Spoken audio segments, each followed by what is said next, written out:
Hello and good evening, everyone. This is Rugio Duelis back with yet another video. I believe it's been almost a month since I last uploaded.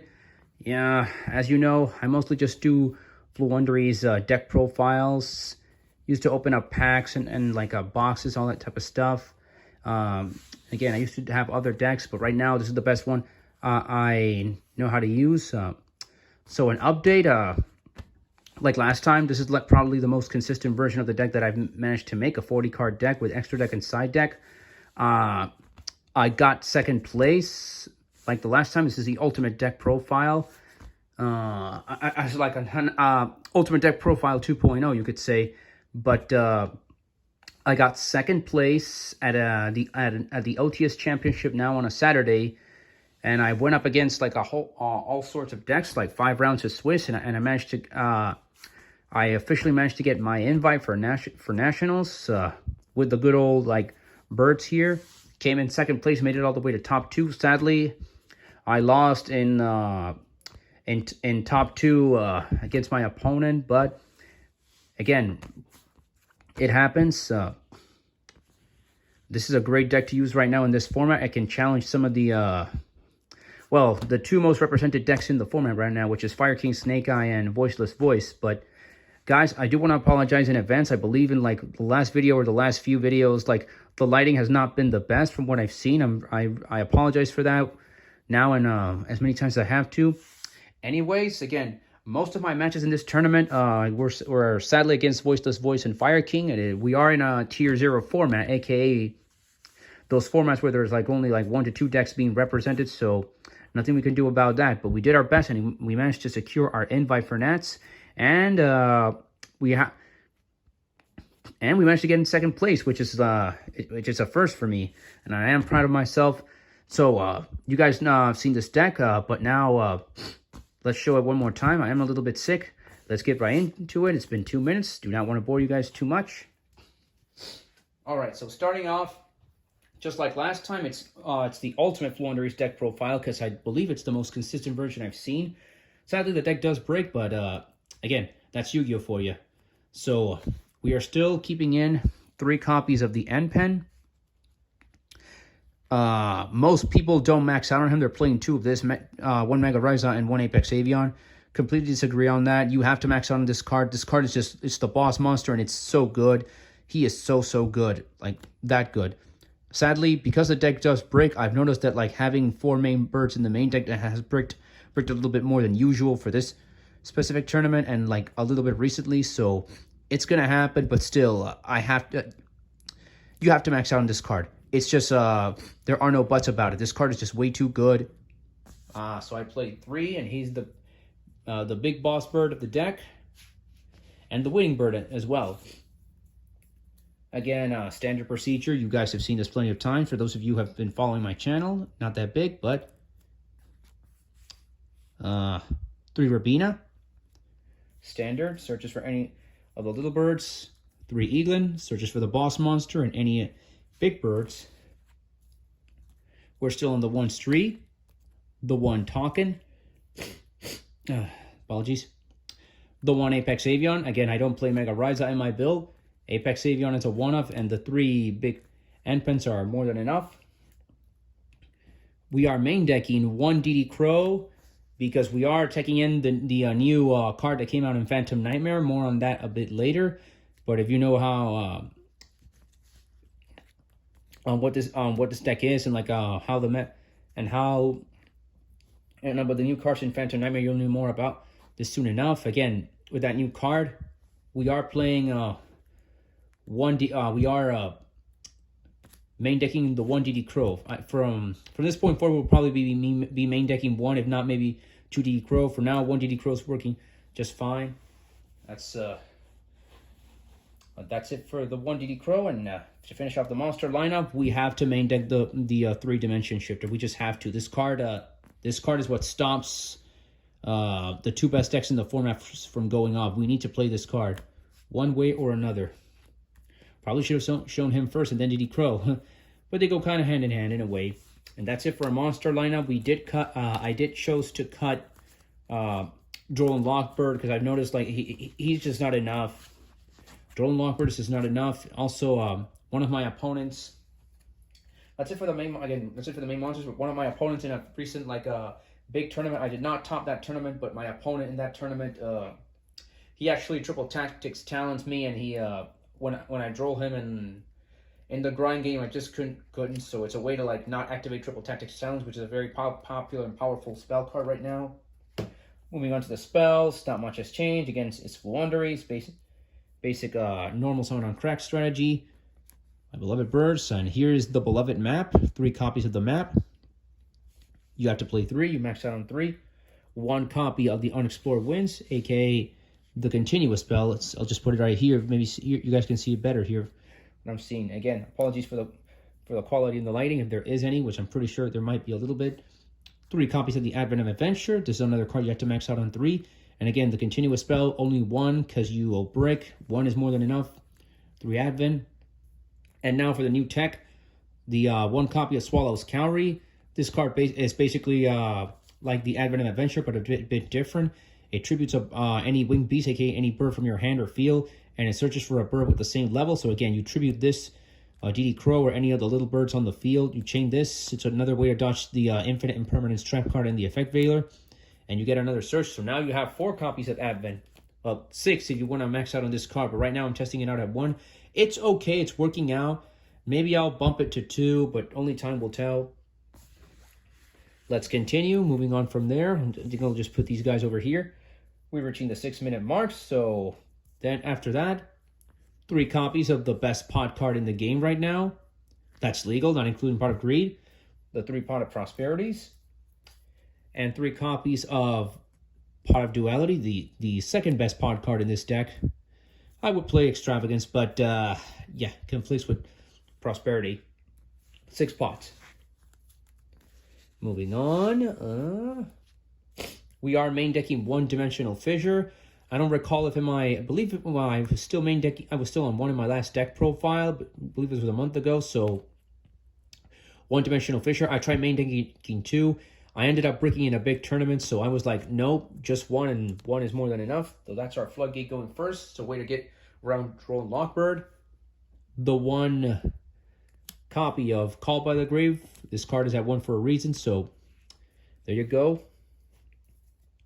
Then we are still on, I believe we were last time as well, 2 copies of Triple Tactics Thrust to search for our normal spells and traps.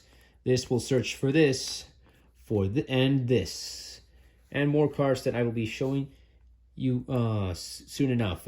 2, it has not, so far 2 I think is the perfect ratio, almost perfect. But yeah, 2 thrusts, moving on. And to go with the thrust, the 1 talent. This card was very useful in the tournament today. Just a one-off, because again, it's only during main phase 1 or 2 that you can activate this. If your opponent activates a monster effect, and you can search it off the thrust, so it's another plus. Yeah, but I like this ratio. And we're almost done with the spells. Moving on. Apologies, they're a little bit messy. And again, the lighting is not the best. Again, I really do apologize. But finishing up the spells, the 1 Duster to clear out back row, just in case. And the new Floodgate, this did not came up as much. I might bump this card up to 2, maybe even 3 in the future.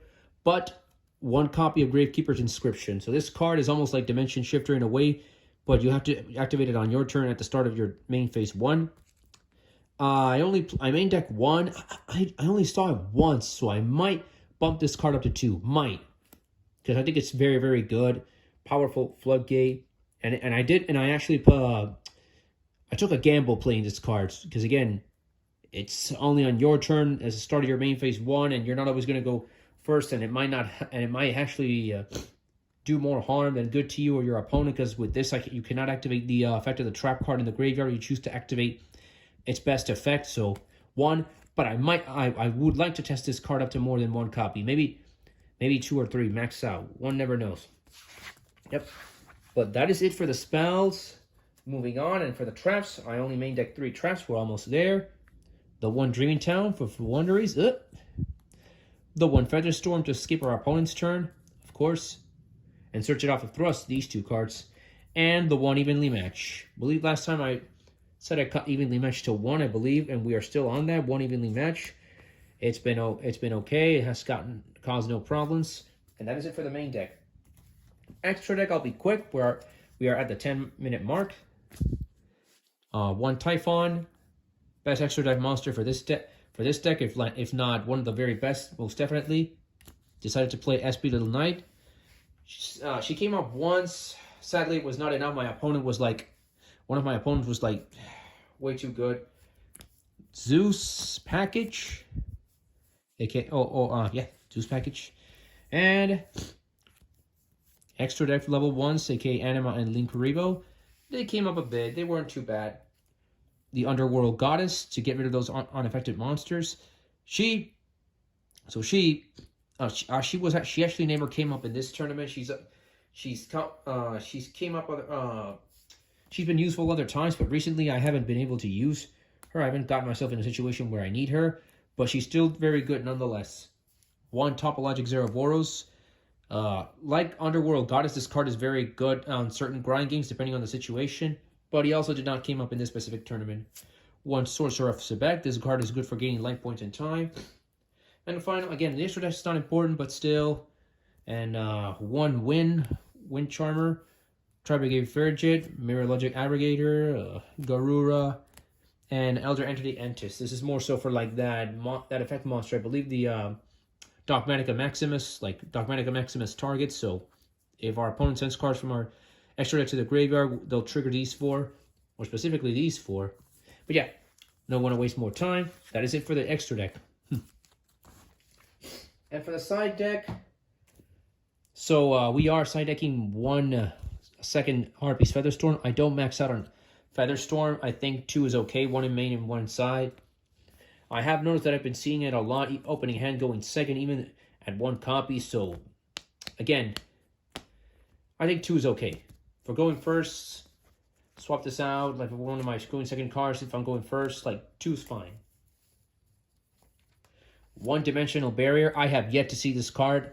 I side deck it sometimes. When I'm going first, I main deck it against certain matchups. This card has not come up. I might cut it out entirely, and I'll replace it with another Floodgate. I do have something in mind, replacement for Dimensional Barrier, but this card against Voiceless Voice is godly, but this does the job just as much, if not better. And this card right now is just like, I don't see it at all. I side deck just 1 copy, and I have not seen it, so I'm probably going to cut it. And it's more so for Voiceless Voice or Branded. It's still very good, but still, the fact that I'm not seeing it as a one-off, like it's one of those cards that I maybe want to bump up to 2 copies. Can't do that in this deck because right now there are better Floodgates. 2 copies of Different Dimension Ground / DDG. This card is nuts. You resolve this format against Voiceless Voice and Fire King, you're probably going to win the duel. 2 copies, because I noticed that in 3 in the grind game, this card is just not that good depending on against other decks. So I think that as a 2-off, it's perfect ratio. 2 copies of Magic Deflector, so against not just the best 2 decks in the format, but even like runic heavy, like spell heavy on normal spell heavy decks. Like this card is grandiose. No, I believe this card actually helped me defeat one of my opponents in, I believe, in round 1 or 2. I resolved this like twice. I resolved both copies of this card, and it literally won me the game. So great card and great Floodgate right now. That's 6 cards. So a second Evenly Match. Evenly Match. It's great. Again, it's very, very great card. This format, great board breaker card. 1 Dark Ruler No More to search it up with Thrust. I might bump this card up to 2. I saw a very skilled player who literally he won the dice roll, and me going second, like all of my other board breakers and going second card were not enough. But I did side deck this, but I might bump this up to 2 just because of what I just saw. Because like he was playing a very heavy combo, uninterrupted type of deck, and I was like, I need to possibly side deck 2 more copies of this card. Maybe I'm being a little bit like paranoid, but still, I kind of want to. I might bump this to 2, maybe this to 3, like 1 in the main and 2 inside, and most definitely 2 of this in the side, and cut this off. Moving on, a second copy of the Continuous Spell. The Continuous Spell will always be great in the side deck as a second copy. Going second, you have 2 of this. Like, It's grandiose. You can break boards. Then Herald of the Abyss. Purely is not right now in the format, so I might actually cut this card. Never once did I saw it. I saw it going second against certain matches, but I never once saw I've been able to see it, so I might cut this card just like the dimensional barrier very, very soon. Almost done. So next two, Cosmic Cyclones. They came up a little, but they're still very great for like floodgates and stuff like that. 2, I think 3 is a little bit too much. So for the final 3 cards, 1 Blizzard. I used to main deck this card, but right now I'm side decking it. I might cut it because I didn't see it as much, but it's still nonetheless a very good like tech card. So was main decking it, side decking it now. I might cut it altogether. It's still a very good card as a one-of. Very decent like tech card. Change of Heart is our 14 card. Again, you can search it with Thrust, add it to your hand, and go in second. Targeting is probably not the best right now, but still, it's still pretty decent. And finally, we have the 1 Monarch Stormforth, which I did not see as well, but this is great to break boards. Again, it's attribute your opponent's monsters. It's like it's the weaker version of this card, you could say, in a way. But if you have these two, like you will start breaking your opponent's board apart. So yeah, I'm 50-50 on this, so time will tell.